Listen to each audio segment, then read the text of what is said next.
Bonjour à toutes et à tous, c'est Guédon de Tradox, j'espère que vous allez bien et bienvenue dans cette 17e vidéo du calendrier de l'Avent Tradox. Donc aujourd'hui, on va continuer le chapitre sur la psychologie et on va parler des pièges à éviter en trading, donc d'un point de vue psychologique.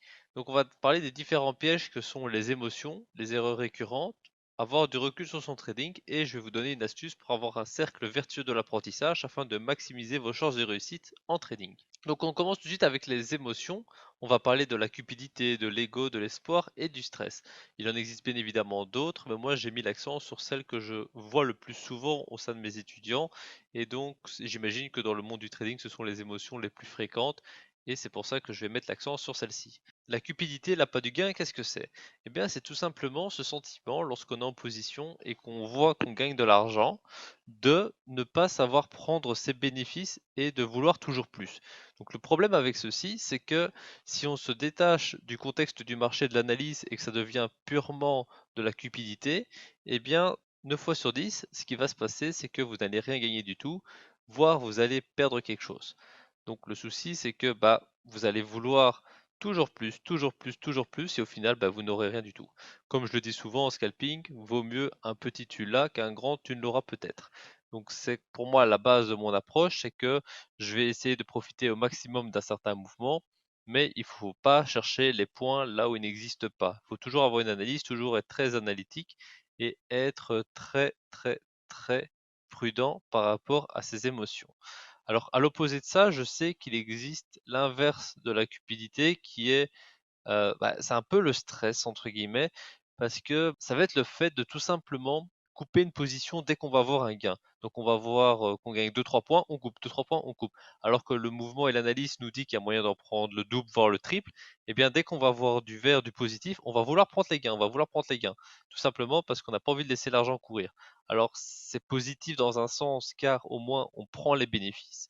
Mais le défaut de faire ça, c'est que il faut que ce soit en accord avec les pertes. C'est-à-dire que si vous prenez toujours 2 points, 2 points, 2 points, 2 points, mais qu'une perte va vous coûter 10-15 points, parce que souvent ça va être le cas, c'est qu'on va rentrer en mode espoir en même temps qu'on va avoir du stress.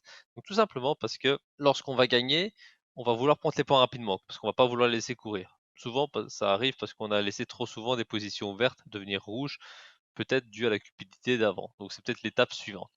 Et le mode espoir, c'est tout simplement, comme je l'avais dit dans la vidéo d'avant, le fait de ne pas savoir prendre sa perte et de toujours reculer son stop. Donc ça, c'est quelque chose de dévastateur, mais le stress cumulé à l'espoir, c'est pas spécialement terrible non plus. Pourquoi? Tout simplement parce que vous allez à chaque fois prendre 2-3 points, 2-3 points, et quand le marché va partir à l'opposé, au lieu de faire la même chose, c'est-à-dire de prendre 2-3 points de perte, 2-3 points de perte, souvent on va laisser aller jusqu'au stop loss 10, 15, 20 points, et donc il va falloir énormément de positions gagnantes pour pouvoir être positif. Alors même en scalping, ça se tient pas comme approche, je pense, parce que d'un point de vue psychologique, c'est ravageur de devoir se dire qu'il faut gagner 45 positions pour battre une perte. C'est très très très compliqué. Donc personnellement, il faut essayer de profiter de chaque mouvement positif, de prendre un maximum de points tout en restant très analytique afin de ne pas tomber dans l'excès et dans la cupidité. Et à l'opposé de ça, il ne faut pas rentrer en mode espoir. On a un stop bien évidemment pour protéger son capital. Et si ça part pas dans notre sens, eh ben, il va falloir envisager d'accepter sa perte et de couper afin de garder un ratio raisonnable. À côté de ça, je voulais parler de l'ego. L'ego, c'est tout simplement le refus de la perte, d'assumer son erreur. Alors, en trading, l'ego, ça coûte très cher, il vaut mieux le laisser de côté, tout simplement parce que si vous refusez la perte, c'est un peu comme le mode espoir, vous allez reculer le stop tout le temps, tout le temps, tout le temps, jusqu'à arriver à un appel de marche, de vous faire fermer votre position automatiquement. Et là, votre compte, il va prendre 50% d'un coup, ça va pas être tenable sur le long terme. Et l'autre problème de l'ego, c'est que vous allez refuser d'assumer votre erreur ou refuser d'assumer tout simplement que le marché a toujours raison. Parce que voilà, en trading, on a une stratégie. La stratégie, par exemple, va nous donner 80% de positions gagnantes, ce qui est déjà un très bon ratio, mais il y a toujours 20% de positions perdantes. Et ben voilà, si le marché décide de vous donner plusieurs fois de suite les 20% de positions perdantes, il va falloir les assumer et accepter la perte, parce que ça fait partie tout simplement des stats. Maintenant, je voulais vous parler des erreurs récurrentes, c'est-à-dire des erreurs que je vois souvent en trading et que j'aimerais vous éviter. Alors, la première que je voulais parler, c'était vouloir se refaire. Un peu dans l'esprit du casino, lorsqu'on prend une perte, on va s'acharner et trouver des positions là où il n'y en a pas pour se refaire et récupérer la perte. Alors le problème avec ça, c'est que souvent l'analyse est mise de côté et on va vouloir cliquer un peu n'importe comment pour pouvoir regagner l'argent qu'on a perdu juste avant. Et en général, vous l'avez très bien deviné, c'est que on va perdre encore plus quand on veut se refaire. Alors c'est pour ça qu'il existe diverses stratégies pour battre ce petit défaut de vouloir se refaire. Tout simplement, ça va être de se mettre une perte maximale journalière possible. Donc par exemple, vous dites, bah voilà, j'ai droit à 0,5% par jour, au-delà, je coupe la plateforme. Je dis pas qu'il faut toujours le faire, parce que par exemple, moi, je sais que je vais tout d'abord prendre du recul sur mon état psychologique, voir comment je suis. Et si je sais que par exemple j'ai perdu mes positions parce que c'est les stats tout simplement, mais que mon analyse est bonne, eh bien je peux continuer à trader.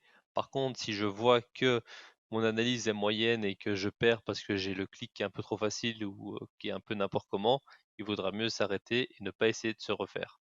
La deuxième erreur récurrente, c'est le clic facile. Une bougie verte, on achète, une bougie rouge, on vend. Le problème de ça, c'est que de un, vous allez donner beaucoup de frais au courtier, il va être très content de vous avoir parmi ses membres, mais surtout le souci, c'est que vous voudrez toujours être dans le marché.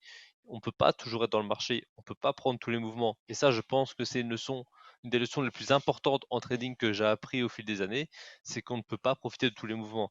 Il y a plein de fois où le marché va prendre 500 points, allez, peut-être pas 500, mais au moins 50, 100 points, et on va pas être dedans, ou bien là on va en prendre une dizaine. Eh bien, c'est pas grave, on ne peut pas être sur tous les fronts en même temps.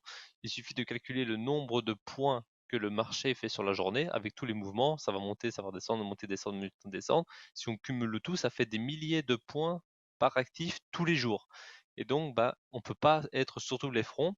Et la difficulté, ça va être d'accepter qu'on ne peut pas avoir tous les points que le marché donne et il va falloir se contenter d'en prendre un certain nombre en fonction de notre stratégie.